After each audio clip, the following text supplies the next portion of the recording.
Good morning students. Students, इस class में हम लोग पढ़ेंगे कूलम्ब्स लॉ के बारे में।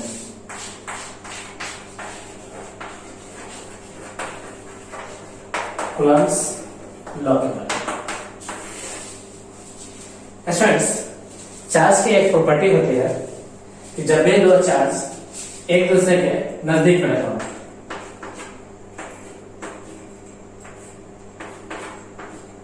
जब भी दो चार्ज एक दूसरे के नजदीक में रखा हो तो दोनों ही चार्ज या तो अट्रैक्ट करेगा या क्या करेगा स्टूडेंट्स, रिपेल करता है।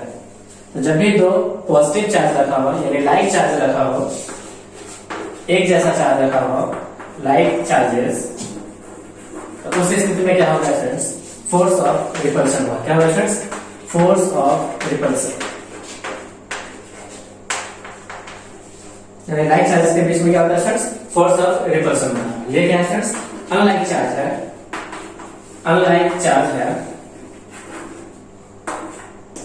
तो जब भी अनलाइक चार्ज होगा यानी अपोजिट नेचर के चार्ज होगा तो उस स्थिति में क्या होगा स्टूडेंट्स, उस स्थिति में जो फोर्स लगेगा वो फोर्स होगा फोर्स ऑफ अट्रैक्शन।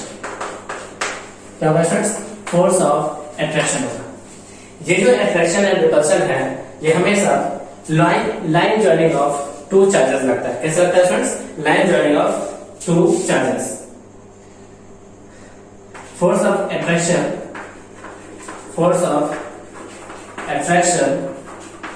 और repulsion act between line joining of two charges, act between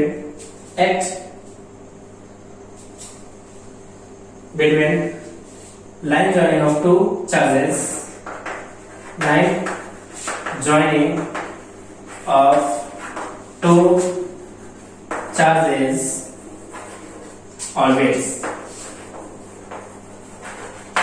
ये जो दो फोर्स है यानी कि attraction and force of repulsion ये हमेशा दो चार्जेस के लाइन ज्वाइनिंग में ही लगते हैं। ओके स्टूडेंट्स, आप नोट डाउन कीजिए।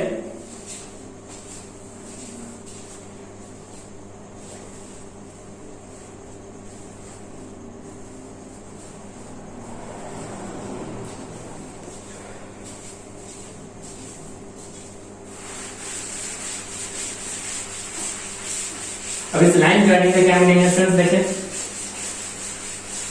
सपोज कीजिए ये है मेरा लाइन ज्वाइनिंग, क्या है स्टूडेंट्स, लाइन ज्वाइनिंग। मान लीजिए दो चार्ज रखा हुआ है यहाँ पे Q1 और ये रखा हुआ क्या स्टूडेंट्स, Q2। तो हमारा जो फोर्स ऑफ अट्रैक्शन होगा कुछ इस तरह से होगा। इसे बोला जाएगा students force of attraction. Force of attraction यानी जब भी दो चार्जेस के बीच में फोर्स लग जाए यानी फोर्स ऑफ अट्रैक्शन तो दोनों का एरो क्या होगा स्टूडेंट्स, एक दूसरे के तरफ यानी अंदर की तरफ होगा। किधर होगा स्टूडेंट्स, अंदर की तरफ होगा। और हमेशा किससे कैसा लगेगा स्टूडेंट्स, लाइन ज्वाइनिंग में ही लगेगा। ये मान लीजिए कि ये लाइन ज्वाइनिंग था, लाइन ज्वाइनिंग ये है मेरा Q1, ये मान लीजिए Q2। तो मान लीजिए कि ये लग रहा है इस तरफ, ये लग रहा है इस तरफ, दोनों एक दूसरे की ही तरफ है। देखा, दोनों एक दूसरे की तरफ है, एक ही दूसरे की तरफ है, अंदर की तरफ है। फिर भी ये जो फोर्स है ये हमारा लाइन ज्वाइनिंग में नहीं है, ये कूलम्ब्स लॉ को सेटिस्फाई नहीं करेगा। कूलम्ब्स लॉ में क्या होगा, ये force of attraction and repulsion हमेशा line joining of two charges ही करेगा। यानी ये हमारा अट्रैक्शन है, ये अट्रैक्शन को शो नहीं कर रहा। यहाँ पे दोनों ही चार्जेस में अट्रैक्शन तो है यानी ये दोनों एक दूसरे की तरफ लग रहा है, यानी ये लेकिन लाइन ज्वाइनिंग में नहीं लग रहा है, इसलिए ये फोर्स को रिप्रेजेंट नहीं करेगा। ओके स्टूडेंट्स, आपसे नोट डाउन कीजिए।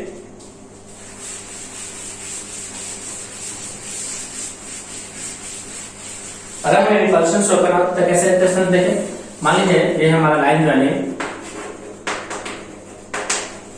ये है दो चार्ज, एक चार्ज ये रहा Q1, ये दूसरा चार्ज रहा Q2। ये इस तरफ फोर्स लगेगा, ये इस तरफ फोर्स लगेगा, तो स्टूडेंट्स इससे बोला जाएगा फोर्स ऑफ रिपल्शन। क्या बोला जाएगा स्टूडेंट्स, फोर्स ऑफ रिपल्शन।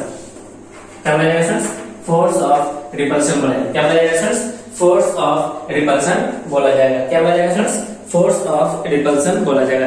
यानी दोनों फोर्स एक दूसरे के अपोजिट डायरेक्शन में लगते हैं यानी बाहर की तरफ, तो ऐसे फोर्स को बोला जाता है फोर्स ऑफ रिपल्सन। फोर्स को डिनोट किया जाएगा F से। ये फोर्स लग रहा है स्टूडेंट्स चार्ज किस पे, Q1 पे, किसकी वजह से स्टूडेंट्स, Q2 की वजह से। तो इसे लिखा गया कि फोर्स ऑफ अट्रैक्शन या repulsion on charge 1 due to charge 2। ये फोर्स लगेगा स्टूडेंट्स 2 चार्ज पे, किसकी वजह से स्टूडेंट्स, 1 चार्ज की वजह से। तो ये लिखा हुआ है स्टूडेंट्स F12 का मीनिंग हुआ force on charge 1 due to charge 2, charge 1 due to charge 2। F21 का मीनिंग हुआ है students force on charge 2 due to charge 1। ऐसा सब देख सकते हैं ये F12 एंड F21 दोनों एक दूसरे के क्या है स्टूडेंट्स, अपोजिट है। तो हम लोग कह सकते हैं कि F21 का मैग्नीट्यूड इक्वल होगा F12 के, बशर्ते इसका डायरेक्शन क्या होगा स्टूडेंट्स, अपोजिट होगा। दोनों का मैग्नीट्यूड इक्वल होगा एंड डायरेक्शन क्या होगा स्टूडेंट्स, अपोजिट होगा। तो F12 एंड F21 दोनों ही फोर्सेस का मैग्नीट्यूड इक्वल होगा एंड डायरेक्शन क्या होगा स्टूडेंट्स, अपोजिट होगा। ओके स्टूडेंट्स, आपसे नोट डाउन कीजिए।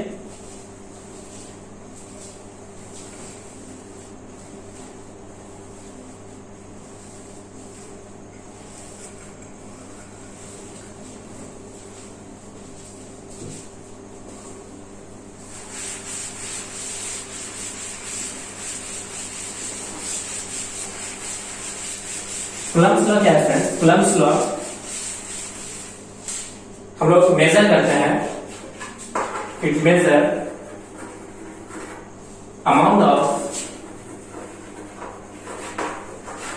फोर्स ऑफ अट्रैक्शन और repulsion between 2 point charges, 2 point charges, यानी 2 पॉइंट चार्जेस के बीच में लगने वाले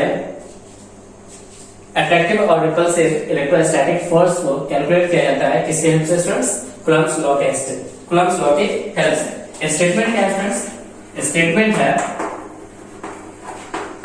ये जो फोर्स ऑफ अट्रैक्शन होगा या फोर्स ऑफ रिपल्शन होगा, फोर्स ऑफ अट्रैक्शन दो स्टेटमेंट है। फर्स्ट स्टेटमेंट बोला जा रहा है, फर्स्ट स्टेटमेंट बोला जा रहा है फोर्स ऑफ अट्रैक्शन और repulsion between two charges, between 2 point charges is directly proportional to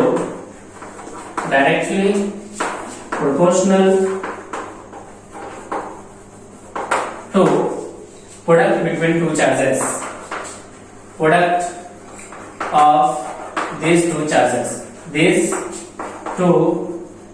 यानी इन दोनों चार्जेस के क्या होगा स्टूडेंट्स, डायरेक्टली प्रोपोर्शनल होगा प्रोडक्ट के।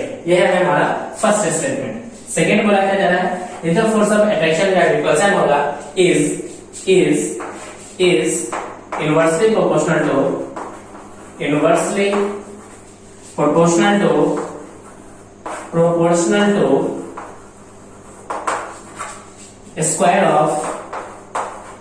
square of distance between them, square of distance between them।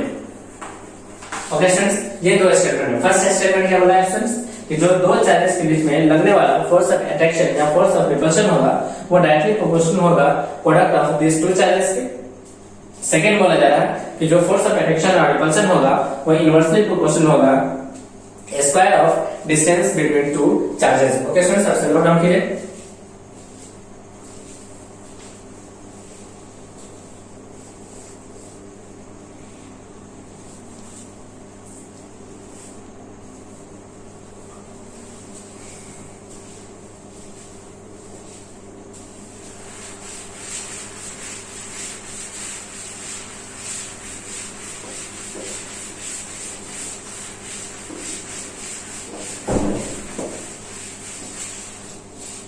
मान लीजिए कि दो चार्ज है, एक चार्ज है Q1, दूसरा चार्ज है Q2, दोनों के बीच का डिस्टेंस कितना है स्टूडेंट्स, R। तो फर्स्ट स्टेटमेंट बोल रहा है कि फोर्स ऑफ अट्रैक्शन या repulsion is directly proportional to product of two charges, equation number first. Second बोला फोर्स ऑफ अट्रैक्शन और repulsion between two charges is inversely proportional to square of distance between two charges. Okay students, अगर इन दोनों equation को combine करते हैं, combining equation 1 and 2, combining equation 1 and 2 क्या लिखा जा सकता है? F is directly proportional to Q1 Q2 by R square।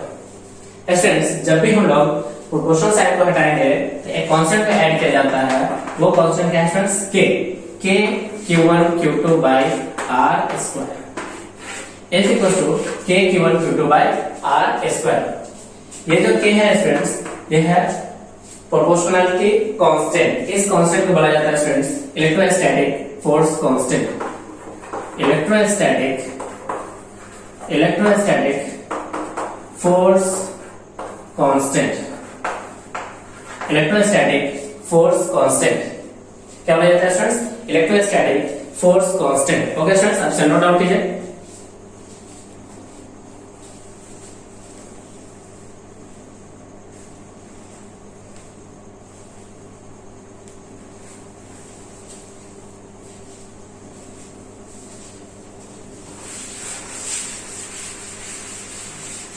इस k की वैल्यू स्टूडेंट्स डिपेंड करता है मीडियम टू मीडियम, यानी k की value of k depends on medium, यानी k की वैल्यू जो है वो डिपेंड करता है किसके स्टूडेंट्स? मीडियम में। k का वैल्यू जो है स्टूडेंट्स होता है 1/4 pi epsilon not for air के लिए। किसके लिए स्टूडेंट्स? फॉर एयर और वैक्यूम के लिए। सेकेंड होता है स्टूडेंट्स k का वैल्यू जो होगा 1/4 पाई एप्सिलॉन होगा, ये होगा फॉर अदर मीडियम के लिए, फॉर अदर मीडियम। क्या मतलब है स्टूडेंट्स कि जो k का वैल्यू होता है 1/4 पाई, इसे बोला जाता है एप्सिलॉन नॉट। क्या बोला जाता है students? Epsilon not.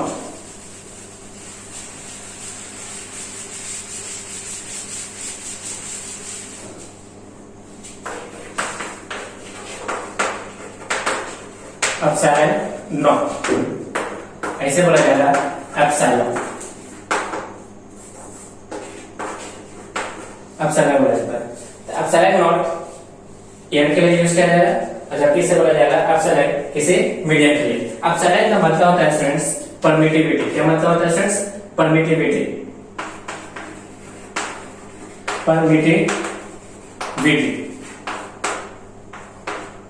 Permittivity students depend करता है मीडियम टू मीडियम।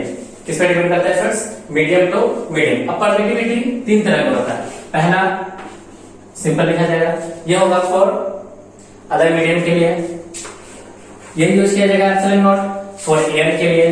और एक होता है स्टूडेंट्स एप्सिलॉन आर, इसे बोला जाता है रिलेटिव परमिटिविटी। क्या बोला जाता है students? Relative permittivity. Okay students, आपसे नोट डाउन कीजिए।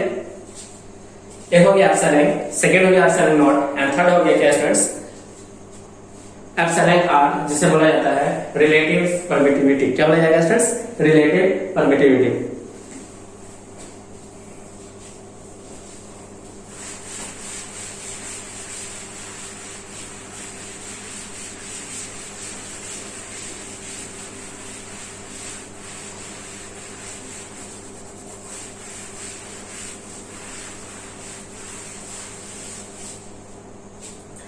परमिटिविटी का मीनिंग होता है, परमिटिविटी मेजर करता है फोर्सेस को, इफेक्ट ऑफ फोर्सेस को इन अ मीडियम। परमिटिविटी क्या करता है स्टूडेंट्स? मेजर करता है, मेजर इफेक्ट ऑफ फोर्सेस यानी electrostatic forces in a medium, यानी क्या करता है फ्रेंड्स? परमिटिविटी मेजर करता है इफेक्ट ऑफ फोर्सेस को इन अ मीडियम। परमिटिविटी के अंदर फॉर एयर के लिए, फॉर एयर यूज किया जाता है एप्सिलॉन नॉट। क्या यूज किया जाता है फ्रेंड्स? Epsilon not. इसे पढ़ा जाता है एब्सोल्यूट परमिटिविटी। क्या पढ़ा जाता है friends? Absolute permittivity permittivity of free space और vacuum, absolute permittivity of free space और वैक्यूम। ओके सर, सबसे नोट डाउन कीजिए।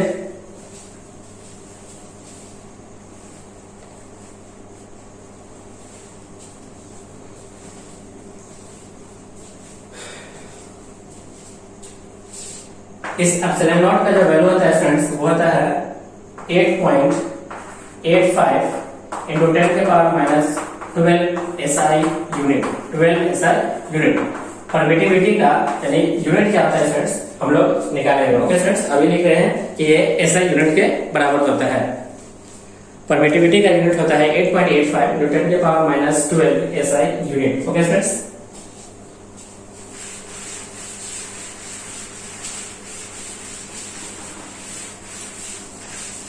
सेकेंड है हमारा permittivity of medium.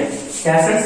Permittivity of medium इसे लिखा जाता है एप्सिलॉन से, इसे बोला जाता है absolute permittivity of medium. Absolute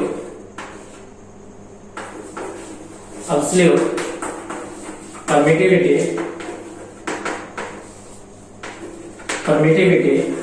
of medium क्या बोला जाता है students? Absolute permittivity of medium बोला जाता है।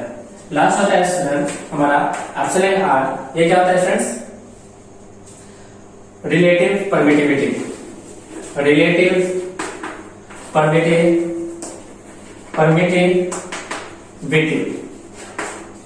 डिफाइन किया जाता है एप्सिलॉन होता है friends epsilon naught into epsilon R के बराबर होता है। तो फ्रेंड्स यहां से हम लोग लिख सकते हैं epsilon R equals to epsilon divided by epsilon naught. इसका ये मतलब है स्टूडेंट्स कि जो हमारा रिलेटिव परमिटिविटी होता है वो रेशियो होता है absolute permittivity of the medium to the absolute permittivity of free space. Ratio होता है किसका friends? Absolute permittivity of medium to the absolute permittivity of air. Okay friends, आप नोट डाउन कीजिए।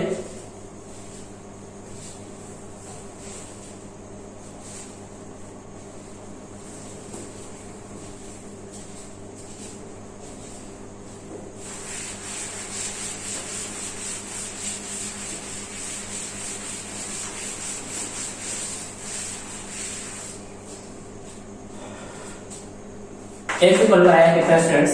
K Q1 Q2 by R square. K Q1 Q2 by R square.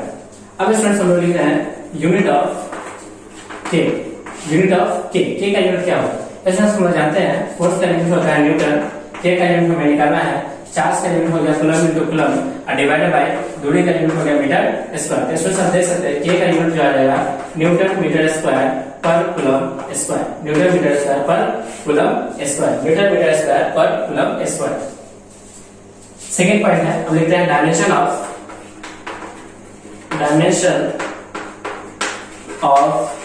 K का dimension क्या होगा? इसमें हम लोग जानते हैं जो फोर्स का डायमेंशन होता है वो होता है ML_T-2। फोर्स का डायमेंशन कितना होता है sir?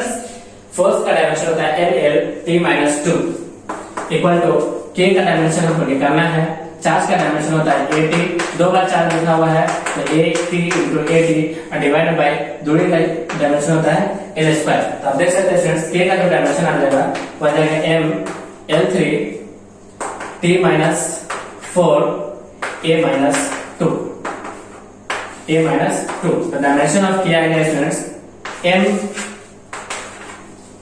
ML3T-4 A-2 dimension of K electrostatic force constant. Okay students, सबसे नोट डाउन कीजिए।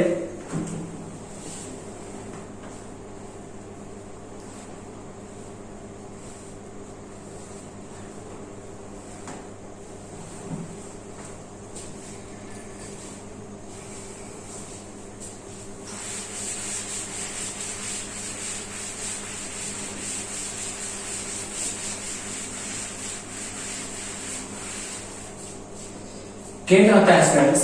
वो होता है 1/4 पाई एप्सिलॉन नॉट। ये किसके लिए स्टूडेंट्स?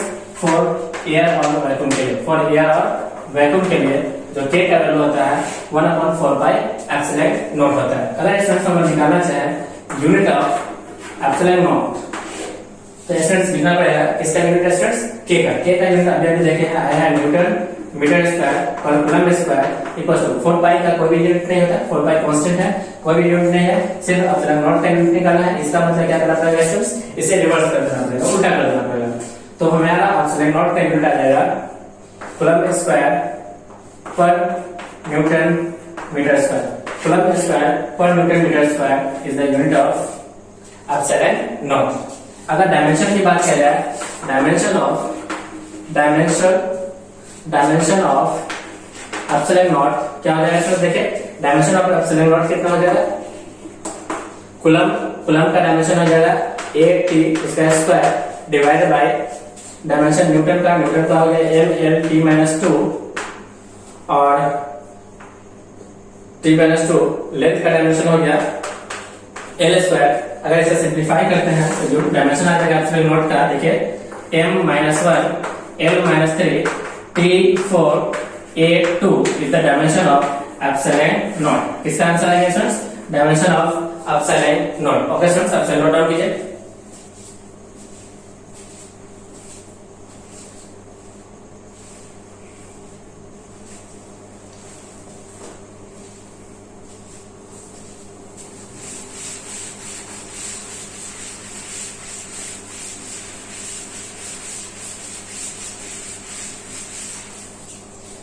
फॉर मीडियम के लिए, अदर मीडियम के लिए जो के का वैल्यू हो जाएगा 1/4 पाई एप्सिलॉन नॉट। स्टूडेंट्स आप देख सकते हैं जो हमारा यूनिट होगा एप्सिलॉन का वो किसके बराबर हो जाएगा स्टूडेंट्स?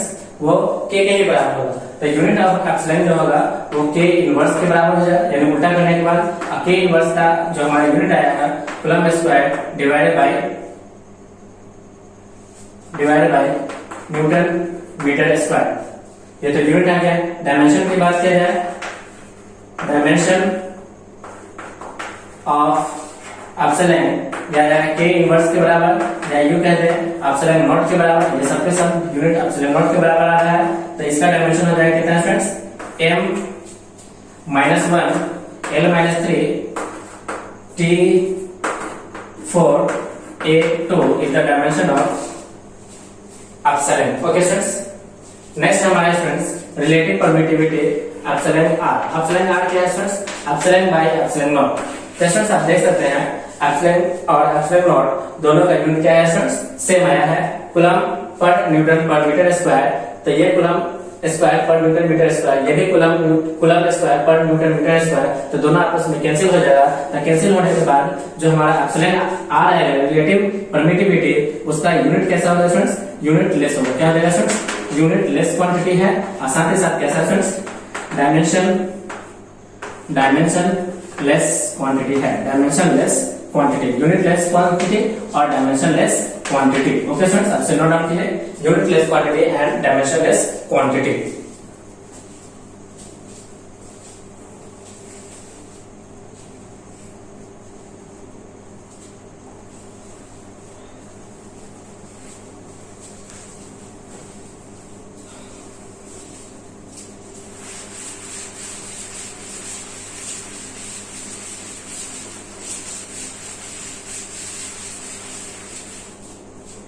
F इक्वल टू है फ्रेंड्स, F इक्वल टू है k/q1 q2 by r square, k/q1 q2 by r square. अगर इसका यूज हम लोग करें फॉर एयर के लिए, यानी air between the two charges या vacuum between the two charges, तो हमारा जो फोर्स का वैल्यू हो जाएगा वो कितना हो जाएगा फ्रेंड्स? फोर्स का वैल्यू हो जाएगा F इक्वल टू एयर के लिए है तो नोट लगा रहे हैं 1/4 pi epsilon naught q1 q2 by r square. q1 q2 by कितना फ्रेंड्स? r square. ये हमारा फोर्स का वैल्यू हो जाएगा फॉर एयर के लिए। और जब हमारा अदर मीडियम हो, फॉर अदर मीडियम के लिए, फॉर अदर मीडियम, उस केस में जो हमारा फोर्स का वैल्यू आ जाएगा 1/4 pi epsilon q1 q2 by r square, q1 q2 by r square. Okay students, सबसे नोट डाउन कीजिए फॉर एयर के लिए एंड फॉर वैक्यूम के लिए। और अदर मीडियम में हम लोग डायरेक्टली लिख देते हैं F, या अदर मीडियम में अगर हम लोग यूज करना चाहें तो लिख सकते हैं FM अदर मीडियम में। स्टूडेंट्स ये जो वैल्यू लिखा हुआ है 1/4 pi epsilon naught k equal to 1/4 pi epsilon naught 4 pi का वैल्यू हमें मालूम है, एप्सिलॉन नॉट का वैल्यू नहीं मालूम है। जब सारे वैल्यू रखेंगे पुट करने के बाद आंसर आ जाएगा 9 × 10⁹। इसका यूनिट आ जाएगा फ्रेंड्स न्यूटन मीटर स्क्वायर पर coulomb square, newton metre square पर कूलम स्क्वायर। ओके स्टूडेंट्स, आपसे नोट डाउन कीजिए 9 × 10⁹ न्यूटन मीटर स्क्वायर पर कूलम स्क्वायर।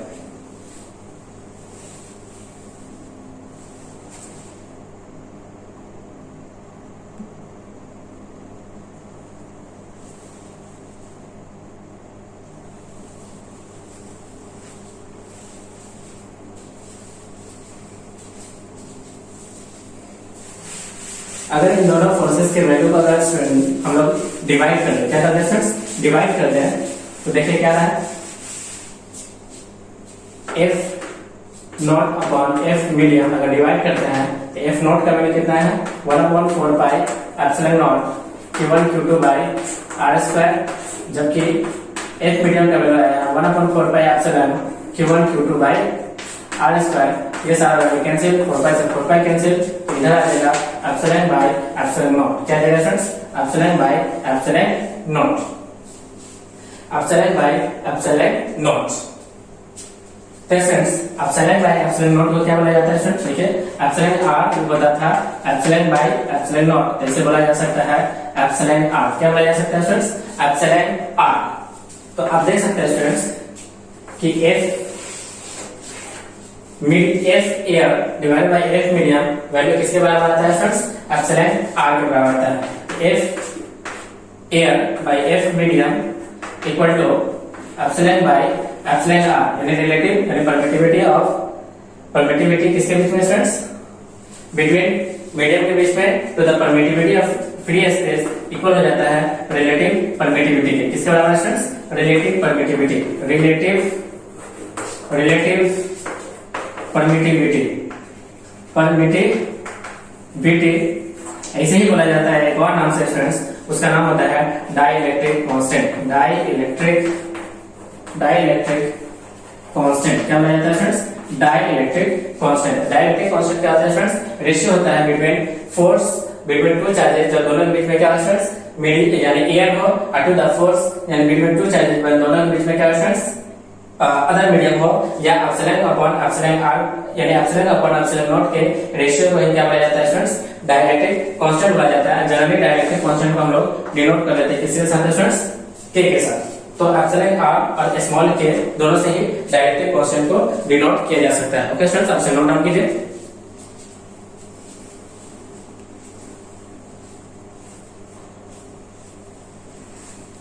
कोई पूछे कि क्या डाइलेक्ट्रिक कांस्टेंट का यूनिट हो सकता है, तो आपका आंसर होगा फ्रेंड्स नहीं, तो ये दोनों रेशियो है और रेशियो का कभी भी कोई यूनिट नहीं होता है। तो डाइलेक्ट्रिक कांस्टेंट कैसा है friends, unitless and dimensionless quantity है। Dielectric constant is unitless and dimensionless quantity. आप इसे नोट डाउन कर सकते हैं, dielectric constant is unitless and dimensionless quantity. Dielectric constant K और एप्सिलॉन r इक्वल होता है epsilon upon epsilon naught k। ये जो क्वांटिटी है स्टूडेंट्स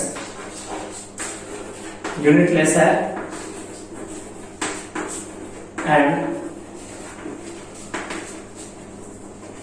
डायमेंशनलेस है। कैसा है friends, unitless and dimensionless quantity है।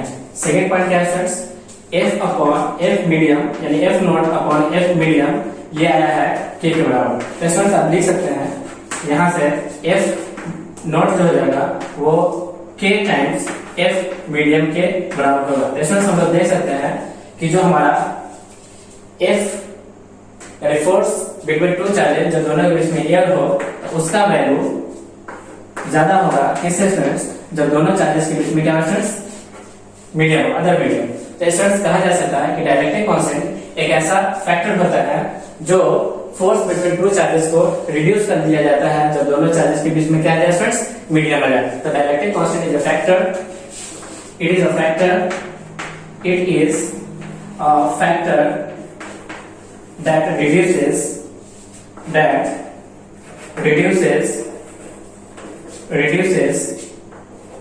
force of attraction or repulsion between two charges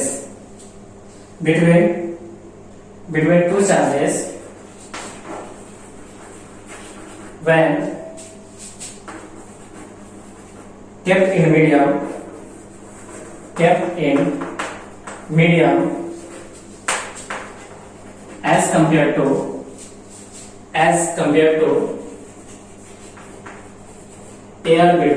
air between them. Okay students, आप नोट डाउन कीजिए.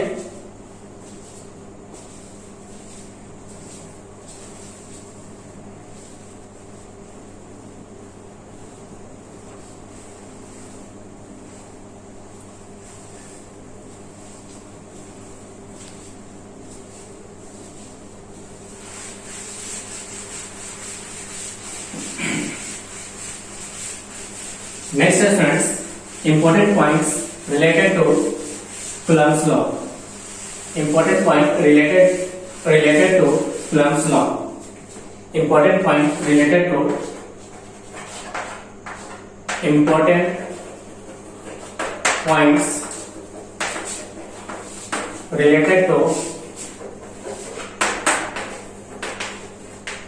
Coulomb's law. Important point related to Coulomb's law.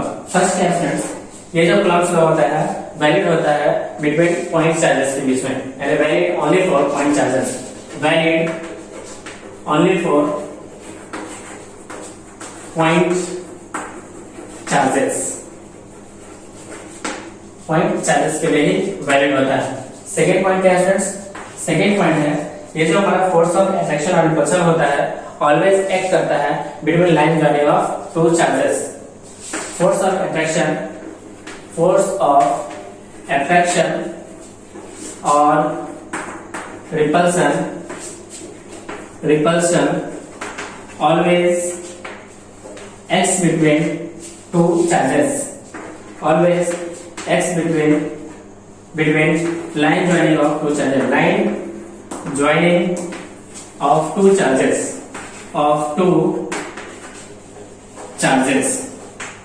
Okay sir, third point क्या है?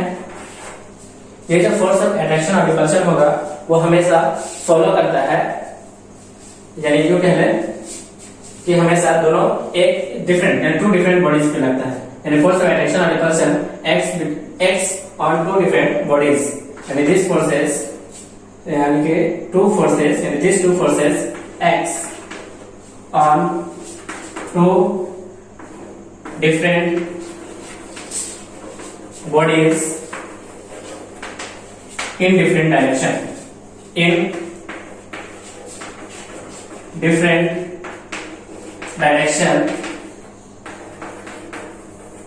and their magnitudes are equal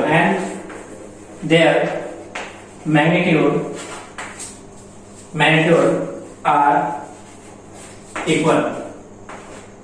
यानी direction तो क्या होते हैं? Opposite होते हैं, बट इसका मैग्नीट्यूड क्या होता है स्टूडेंट्स? इक्वल होता है. लिखा जा सकता है F12 का मैग्नीट्यूड इक्वल होता है F21 के मैग्नीट्यूड के, बट इसका डायरेक्शन क्या होता है स्टूडेंट्स? अपोजिट होता है. डायरेक्शन क्या होता है स्टूडेंट्स? अपोजिट होता है. ओके स्टूडेंट्स, आपसे नोट डाउन कीजिए.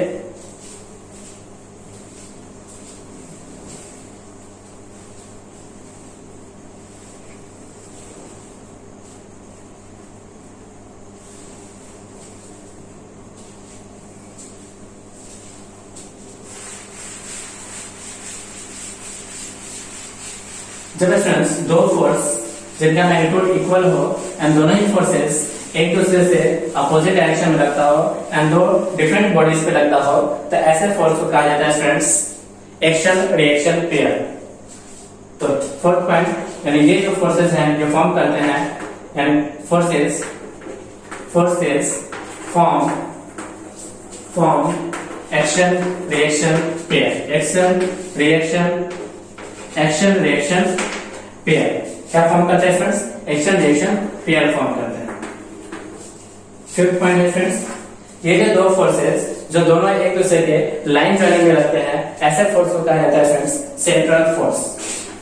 Central force and also called central force. क्यों कहा जाता है फ्रेंड्स? क्योंकि ये एक्ट करते हैं, acts between line joining of two charges, line joining of two charges, line joining of two charges, line joining of two charges में लगते हैं, इसलिए इसे स्टूडेंट्स क्या कहा जाता है? सेंट्रल फोर्स कहा जाता है। क्या कहा जाता है स्टूडेंट्स? सेंट्रल फोर्स कहा जाता है।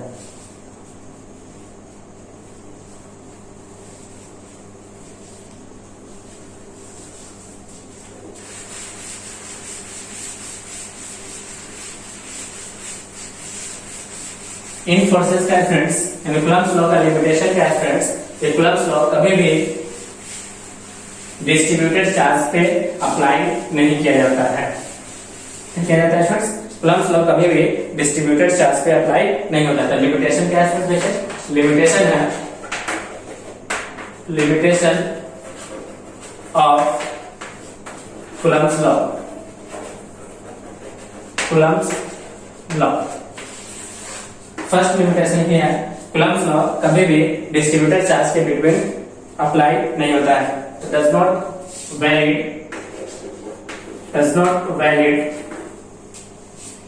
between two distributed charge body, distributed या कहते हैं between any distributed charge body, between any distributed charge body, charged body, यानी चार्ज बॉडी, यानी जो हमारा डिस्ट्रीब्यूटेड चार्ज बॉडी होगा उस पर कभी भी कूलम्ब्स लॉ डायरेक्टली वैलिड नहीं होगा। डिस्ट्रीब्यूटेड चार्ज बॉडी में क्या चांस? अगर एक हमारा डिस्ट्रीब्यूटेड हो और दूसरा पॉइंट चार्ज हो तब भी कूलम्ब्स लॉ वैलिड नहीं होगा। मान लीजिए ये हमारा डिस्ट्रीब्यूटेड चार्ज है और ये क्या है फ्रेंड्स? किसी आध रुपए के चार्ज क्यों रखा हुआ है, तो इसलिए स्टूडेंट्स हम लोग डायरेक्टली कूलम्ब्स लॉ को अप्लाई नहीं किया जा सकता है। कूलम्ब्स लॉ इस पर डायरेक्टली एप्लीकेबल नहीं होगा। या कोई भी एक लाइन चार्ज है, ये कोई दूसरा लाइन चार्ज है किसी r डिस्टेंस पे, तभी इस पे स्टूडेंट्स कूलम्ब्स लॉ को डायरेक्टली अप्लाई नहीं किया जा सकता है। कूलम्ब्स लॉ को डायरेक्टली अप्लाई नहीं किया जा सकता है।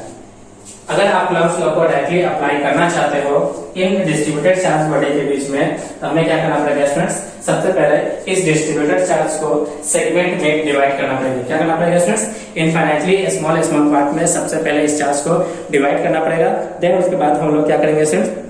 कूलम्ब्स लॉ को वैलिड कर सकते हैं। यानी इसको कहने का यह मतलब हुआ कि इस डिस्ट्रीब्यूटेड चार्ज बॉडी को छोटे छोटे सेगमेंट में तोड़ना, यानी वो जो छोटा छोटा सेगमेंट होगा किसके तरह काम करेगा स्टूडेंट्स? पॉइंट चार्ज की तरह काम करेगा, तब जाके हम लोग कूलम्ब्स लॉ को वैलिड कर सकते हैं। ओके स्टूडेंट्स, फ्रेंड्स इस क्लास में फ्रेंड्स हम लोग यहीं पर रोकते हैं। नेक्स्ट फ्रेंड्स हम लोग अगले क्लास में इन पे बेस्ड न्यूमेरिकल्स करेंगे। Okay friends, thank you.